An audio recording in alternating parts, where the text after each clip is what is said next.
రఘువర్మపై YCP దుష్ప్రచారాన్ని తిప్పికొట్టాలని మంత్రి అచ్చెన్నాయుడు పిలుపునిచ్చారు. కూటమి అభ్యర్థి రఘువర్మకి శ్రీనివాసులు నాయుడికి ఓటు వేయమని టెలికాన్ఫరెన్స్లో సీఎం చంద్రబాబు స్పష్టంగా చెప్పారన్నారు. అయితే తెలుగుదేశం పార్టీ సపోర్ట్ చేసిన అభ్యర్థి ఓటమి పాలయ్యాడంటూ వైసీపీ దుష్ప్రచారం చేస్తున్నారని మండిపడ్డారు. వైసీపీ అభ్యర్థి విజయగౌరి ఘోర పరాజయం పాలైన విషయాన్ని కప్పిపుచ్చుకోవడానికి తెలుగుదేశం పార్టీ మీద అసత్య ప్రచారాలు చేస్తుందన్నారు. దుష్ప్రచారాలు చేస్తున్న జగన్మోహన్ రెడ్డి బెండు తీయాల్సిన బాధ్యత టీడీపీ సోషల్ మీడియాపైనే ఉందన్నారు మంత్రి అచ్చెన్నాయుడు.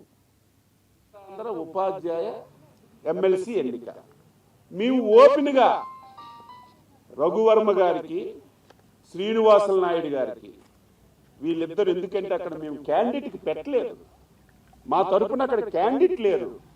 అక్కడ యూటీఎఫ్ ముసుగులో వైసీపీ అక్కడ టీచర్ ఎన్నికల్లో పోటీ పెట్టింది.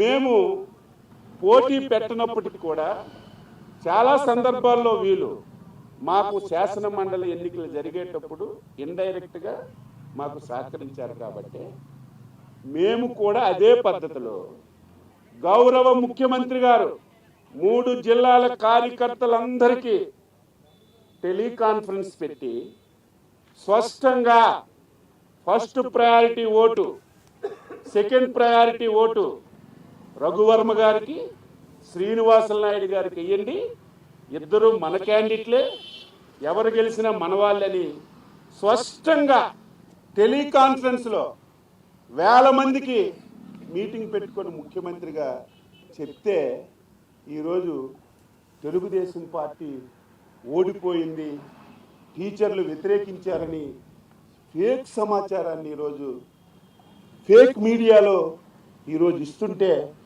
ఏమనాలో అర్థం కానటువంటి పరిస్థితి అని చెప్పి తెలియజేస్తున్నాను.